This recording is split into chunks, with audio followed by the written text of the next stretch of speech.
Hey, yo, we back. Way and word, you know the drill. Knowledge every session. I don't take L's. I learn lessons. I'm always here to try to teach you. I ain't your pastor, but I try to preach to you. You know how it goes. Well, today I have another article I wanted to review because the state of the church is a very interesting topic for me. I really am interested in how we are doing as a Christian community in this country, especially in America. Like, where are we going? What are the stats? What is the life of the church? Is it a expanding society? Is it a concatenating society? Where are we in the midst of the American diaspora when it comes to religious philosophy, religious beliefs, and even church populations, church structures? So I came across an article that reviewed two major surveys that was done and two major reports that talked about what's going on with Christianity. What does it look like in this country? Is it still declining? Because it's been on a steep decline for a very long time. But one thing that this article is saying, and it references the reports, I'm not going to get into reports, I'm just going to look at the article. It's saying that even though there has been decline in Christianity in this country, that it has leveled off. And I want to talk about why it's leveled off and what that means for us going forward. Because there is an idea here that this country is becoming increasingly more non-religious, increasingly more secular. So with that, if you are a person who is part of the Christian community and the church structures in this country, what do we do, or how do we combat it, or what do we do about it? I don't know. So I want to look at this. This is worth a broader conversation. If you really are interested in communicating about this article and this reporting, please leave a comment. And if you like what I'm doing here, like, comment, subscribe, hit the bell as well. It would notify you every time I drop a video. So let's just look at this article and let's just walk through it. Maybe we can glean some things from it. All right. All right, here we go.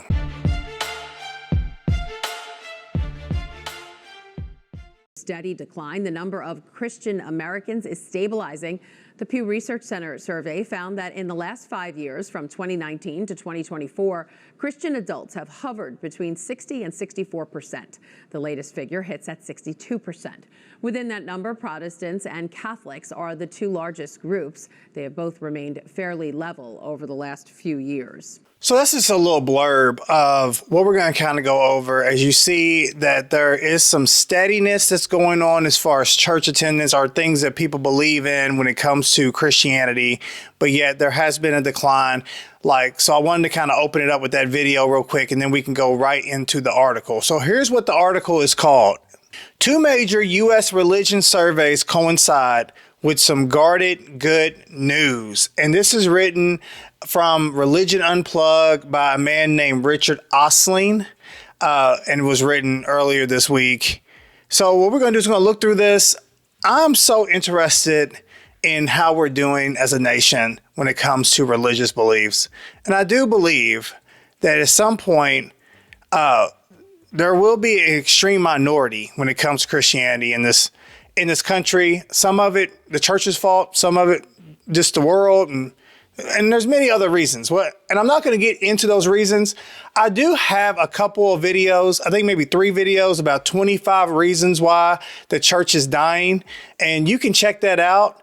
And if you really want to get into it, I really go real in depth about things that are happening inside the church that are causing it to die, even in this country, especially this country in general. So I already went over that. I just want to go over this report. But if you are interested in that, I will link those videos in the description of this video. Okay, so let's get into this. So I'm going to start reading here. And the author, he says this. One of the most impactful cultural changes in the 21st century America has been a steady decline in Christian vitality, as measured by memberships, baptisms versus funerals, worship attendance, practices, and perceptions. Two major new social science surveys suggest that this decline may have bottomed out, though statistics about secularizing youth give believers ample reason to worry about the future. So right away, what this is kind of saying here is that the decline has kind of plateaued. But looking at the future and the future ages that are coming up throughout this society, it's still giving people who are stalwarts of Christianity some cause to be worried as far as believism inside of this nation. So the article says 2 weeks ago, the Pew Research Center released this religious landscape study, the first since 2014. It was a 392-page report that I'm not going to read, and that's why I'm reading this article. 392-page report on a large survey of 36,908 adults. Next week, by coincidence, the Oxford University Press will publish The American Religious Landscape by Ryan Burge, a leading analyst of U.S. religious trends, whose Substack column is in the Unplugged. Okay, moving on. Pew's team. So we're going to talk about the Pew research first. We're not going to talk about the Oxford University Press research. But Pew's team concludes that after many years of steady decline, the share of Americans who identify as Christians is leveling off, at least temporary, with relative stability setting in around 2020. So we've seen a decline over the years, and then somewhere around 2020, it plateaued, but it plateaued at the lower level. It didn't go back up and plateau. So there's been a decline, and then there's been less of a decline since 2020. And I have my own thoughts about that, but let's just see what they say. Burge, on the other hand, emphasizes the opposite trend. So Burge is the one who is doing the university press, the Oxford University Press study. So he has an opposite trend. He observes that while the percentage of Americans identify as Christians have leveled off, the rise of Americans with no religious affiliation, known as nons, have been significant, and he feels some indications in a variety of data sources that this era may be coming to an end. Okay, so there's this thing that he is referencing called the rise of the nons. And I'll talk about that in another video, how that's part of the dying of the church, is that there are people who are just being, being raised non-affiliated, non-religious, or they might like believe in Christianity, but they don't have a certain section that they believe, or they might just believe in spirituality, but they don't necessarily have like the Christian belief system. So they're calling them the nons and non-religious, people who seem like they're religious, but they don't have a certain like pathway that they go to. And what this guy here is saying is that there is a rise in the nons, and not just in the Christian sect, but also across other beliefs, other religions also. And so it says here, in the big picture, Pew reports the current breakdown of American religious identity as follows. We have unaffiliated, which is 29%. We have evangelical Protestants at 23%, and that's a big percentage when it comes to just, one little sector of Christianity. Then we have Catholics at 19%, mainline Protestants at 11%, Black Protestants, which they've sectioned out just African-American Protestants at 5%. You got Jewish at 2%, you got Latter-day Saints, which is Mormons at 2%, and then 1% with some other things, Orthodox Christians, Buddhists, Hindus, Muslims, and then 5% with any other religion. So it also says here, the recent dramatic shifts are shown by the changes in the 5 largest categories compared to Pew's 2007 landscape. So in 2007's landscape, evangelical Protestants was 26%, but now it's 23%. Catholics was 23%, but now it's 19%. Mainline Protestants was 18%, but now it's 11%. Unaffiliated was 16%. Now, unaffiliated actually went up to 29%, which is talking about these people we talk about called the nons. And then Black Protestant was 6.9%. It's now down to 5%. So here's what we see. We see that there is a unique decline in many of these sectors. And the only one that upticked was the ones that are not religiously affiliated. So then they start breaking it down. I don't really want to go through I want to go through some of them. I'm going to skip the Catholic one. You know what? I'm not going to skip the Catholic one. Let's just do it. Okay, so we're talking about Catholics. In reaction to the Pew report, Charles Collins of Crux made this sweeping observation. It's fair and even necessary to acknowledge how the Catholic Church has been a massive decline in the United States since the Vatican II ended in 1965. So 1965, that's where it started to decline. The percentages above are just the beginning. The current 19%, Collins notes, includes not only regular and occasional churchgoers, but also people who haven't attended Mass in years. So in that small 19% is Catholics who just say they're Catholic, but they don't ever do anything Catholic when it comes to the Mass or the church or whatever. So Pew reports that only 44% of self-identified Catholics consider religion very important, compared to 60% of Protestants. And only 29% of Catholics attend worship weekly versus 40% of Protestants. Additionally, 48% of Catholics consider the Bible extremely or very important. Only 48%, huh? While 72% of Protestants do. Burge noted that Catholicism's real only growth comes from the Latin American immigration, but Hispanics remain underrepresented in church leadership. So it's the Latin immigration into America that has even give the Catholics even a moniker of uptick. So let's talk about mainline Protestants. Now, mainline Protestants is like not the Southern Baptists. It's more the Methodists, the Presbyterians. It's more, they call them the mainline Protestants. It's not, so we're taking out the evangelical sect, the hardcore Baptist sect, and we're just talking about like the mainline Baptists. We're talking about, like I just said, the Presbyterians, Methodists, people like that. So let's see what that says. Mainline Protestants. Those mostly white and long-established denominations, which are generally moderate or liberal in belief, were once influential as the closest thing to an established religious center in the U.S. They claim perhaps half the population as recently as World War II. So as recently as World War II, half of the population of the United States consider themselves mainline Protestants.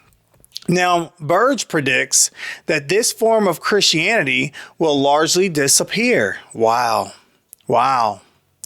Burge himself once led a mainline American Baptist church that recently had to disband. That is sad. Wow. So Burge points out that these believers, who made up of 28% of Americans in the 1972 General Social Survey, now account for only 10%. So from 28% to 10% in less than 2 decades. That is so damaging. That is so crazy to even think about, that they went down that much so quickly. And say in Pew's 2007 landscape survey, the percentage of mainline Protestants was 18%. And it has since dropped to 11%. So that's the 2007. So it's dropped from 18% to 11%, within less than 2 decades. Since 1972, it's dropped 18%. I mean, so it's just getting smaller and smaller. And for what he says, this sect of Christianity may cease to exist at some point. By one projection, the number will fall to just 5% by 2030. That is crazy work. Wow. With even smaller remnants around 2040. The reason for this decline includes aging membership, fewer younger members, poor retention of children raised in these congregations, and minimal gains from evangelism or switching from other church groups. Meanwhile, the minority evangelical members within these churches have been drifting away. So, this is very interesting. Just think about this. After World War II, half the country was part of the mainline Protestant movement. And now, supposedly, as it continues to trend, by 2030, there'll just be 5%. And he tells you the reasons why. He's saying, like, the whole congregation, they're aging out. And there's probably a mean of 65-year-olds in there in the congregation sanctuary. And then, like, the kids of these people and the kids of these people, they're just not staying within the faith. They're not being retained. They may have been brought up in it, but they're just not, as adults, staying within it. And that is literally going to age out the entire religion to the point where there'll be barely anybody there anymore. And it said, like, poor attention to children. This is very interesting. The minority evangelical members within these churches have been drifting away. And I'm wondering, like, where are they going? And they may be forming their own churches, and then they'll go back into the Black Protestant category because they're not part of these mainline, mostly white Protestant churches. So it may be that, or maybe they're just leaving church. I don't know. Okay, so let's talk about evangelicals. So evangelicals, a Pew reports that these high-profile conservative denomination and congregations have seen a decline since 2007. So all of these things are declining since the last time they put out this report. Burge notes that they experienced significant growth between 1983 and 1993, reaching 30% of Americans. So 30% of Americans between that time were evangelicals or professed evangelicalism. And he said, and were once pervasive in American culture. It deems it unlikely that the evangelical Protestant share will ever return to those heights. I agree. The way evangelicalism is moving these days, because to be honest with you, part of the problem that I think is it's been hijacked by a political movement, and nobody likes that but the people who are already in it, and they barely like it too, at least some of them. And until they can intertwine themselves with the political movements of the day, I'm not sure if they will ever grow again. It says here that the evangelical Protestant share will never return to those heights of 30% of Americans. However, he also points out that evangelicals still make up the largest share of the United States population today, as they did in 1972, and are still a force to be reckoned with. That's interesting. I'm trying to take that point in. He also points out that evangelicals still make up a larger share. So I guess what they're saying is, like, it was a larger share back in the day, and it's still the larger share, and they're still somebody to be reckoned with. And I think so. The evangelical movement is something that is got numbers. The Southern Baptist Convention is still the largest convention in America, and that is very evangelical. And so while it might be on decline, it's still a big, big portion of Christianity today in America. Okay, let's talk about Black Protestants. Black Protestants. Am I a Black Protestant? I'm Black. Am I Black? Maybe. Am I in this Black? Am I?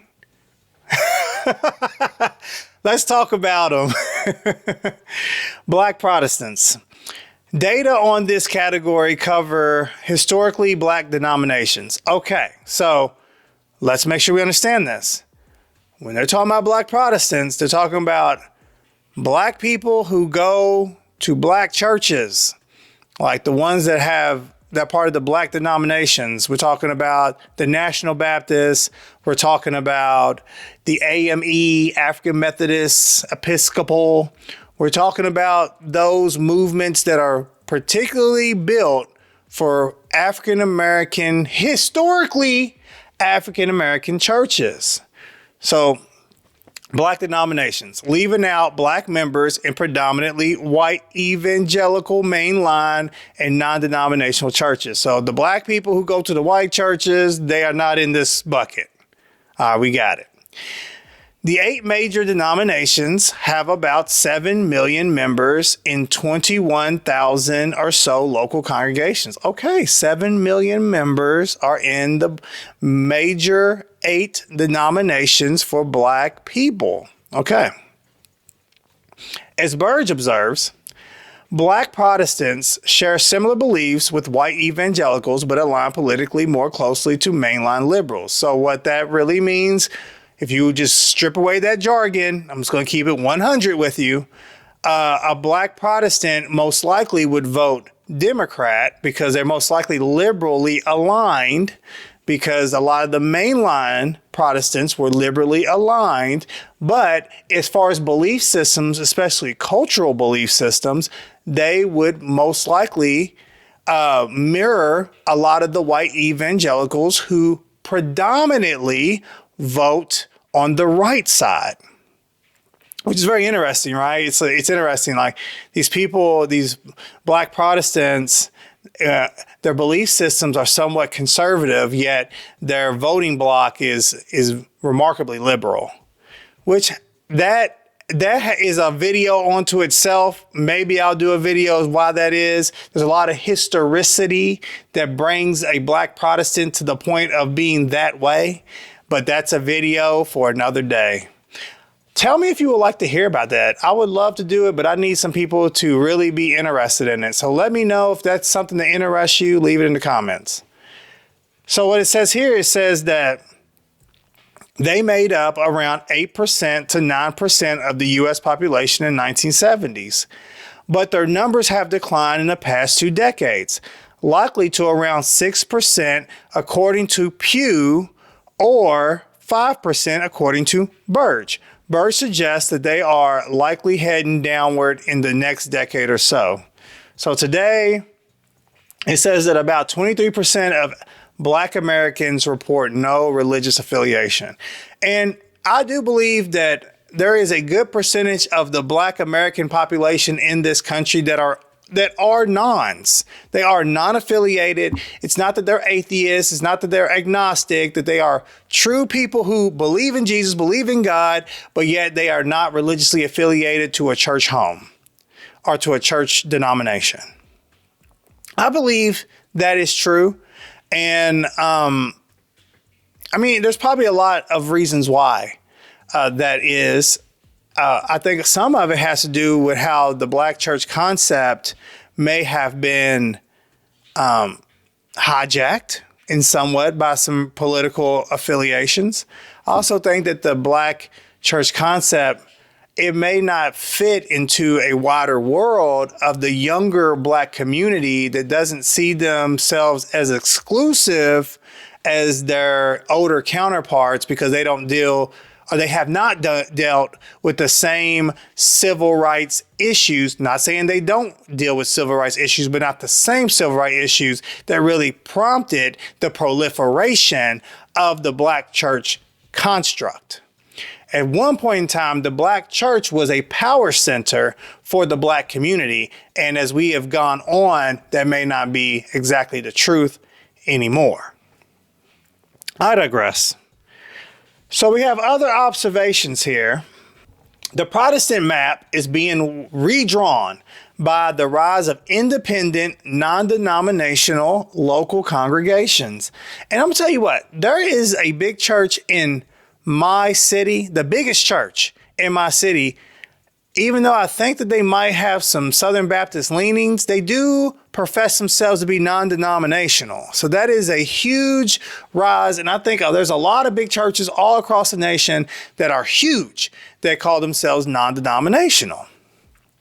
So the non-denominational local congregations, almost all evangelical in belief, like I said before.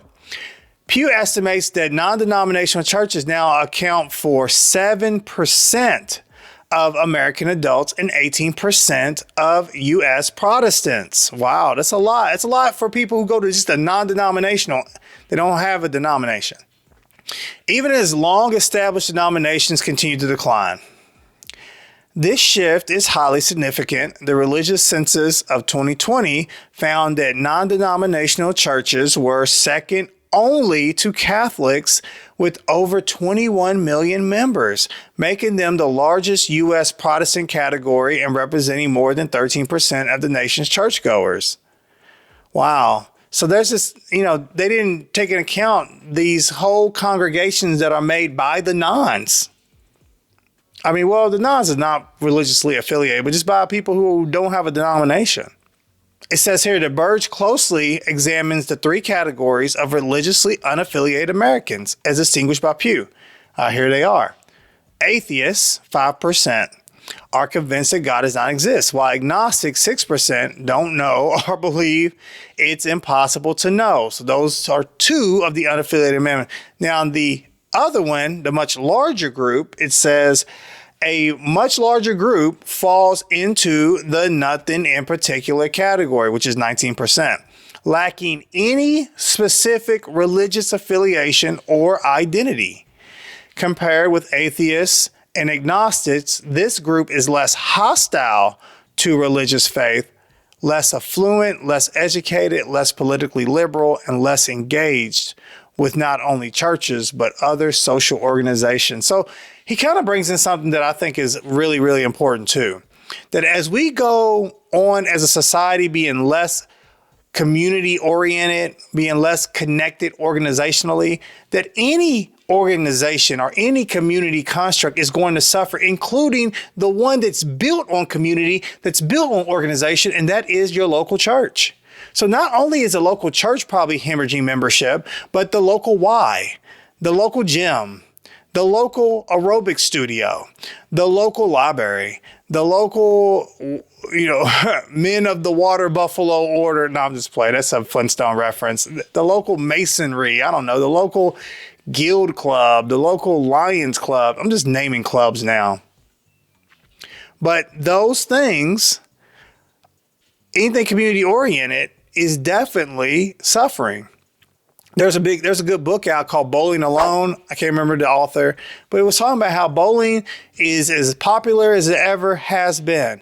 But bowling leagues are suffering because people don't plug in the community way anymore. Even though they're going to play bowling, they're going to bowl, but they're not being part of a society around bowling. And that is, in my opinion, an evolution of the deconstruction of the community it's in light speed now due to social media. Even though I'm on social media right now, it's in light speed because you don't have to hang out with me to hear this. You can just see it from your phone and send me some messages. So I get it. I get how that goes. And it says that another of Pew's many fascinating findings is that Hindus are the highest status religious group. Wow. With 57% reporting family incomes of 100,000. Hey, salute Hindus. Y'all got that. Y'all obviously got a lot of money. All right. And 70% holding bachelor degrees. Okay. Surpassing Jews. So now Hindus are making more money than Jews is what it's kind of saying. Whatever. That's not the point of this video. I'll never come back to that. Muslims rank somewhat lower in third place. Then come mainline Protestants, Catholics, evangelical Protestants, and Black Protestants, with the religiously unaffiliated falling somewhere in the middle. Okay. Burge concludes his book with the sobering projection that Americans' religious impact will continue to recede. That is sobering. With little evidence that the expanding non-religious Americans are able to organize effective local social services that churches have provided for centuries. And that's really interesting. So one thing we have to really think about is up until now, the churches were on the front lines of providing social services. Think about how many childcare constructs came from churches. Don't you ever wonder why every hospital you know about sounds Catholic, like St. Mary's, St. Elizabeth, St. whatever? Well, those came from church structures.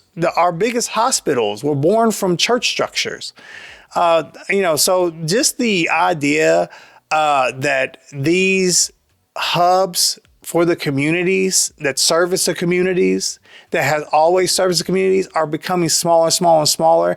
The question is, and he kind of brings it up, will American social programs take over? Because the answer to that is probably no, because that's at the taxpayer's expense, and it's full of a lot of things that are wasteful in nature. And it will never even come close to the brevity of a person who loves God doing something for somebody else. It will never come close. And that's what he's saying there. So he says he sees only two real outcomes when it comes to just how this is going to affect the community. One, either government services expand further, like I said, which seems unlikely, or millions of needy Americans fall through the cracks of the social safety net. Yeah, like, you know, they'll never be able to replace the impact of a healthy church on the community that it surrounds. The government would never be able to replace that. But as we see, it seems like there is a decline in membership to the church. What should we do about that? I don't know. What should we do in light of it? The same thing we should have been doing even when it was in its heyday. Preach the gospel, love one another, love God, be a servant to the people in the walls and outside of the walls in the community at large, and tell other people about Jesus. Evangelize until there's nobody to evangelize to ever again. I don't know. This is a concatenated way for me to say it. This is a small way for me to put that out there. But no matter what, we have to keep being the church regardless on the numbers. He called us to make disciples, teach the way that Jesus has taught in the Holy Scriptures. He called us all to do that regardless on the numbers around us and the population and the statistics and the surveys and reports. That we are to continue to deliver people the one thing that they need to save their souls, and that's the gospel of Jesus Christ. I don't know. I'm just going to keep doing what I'm supposed to do. All right. If y'all like this, please like, comment, subscribe, hit the bell as well. I'm trying to get to 500 subscribers. Get me there. Come on. Let's do it. Let's do it together. All right. With that, I love you all. Way and word. Yeah. Out.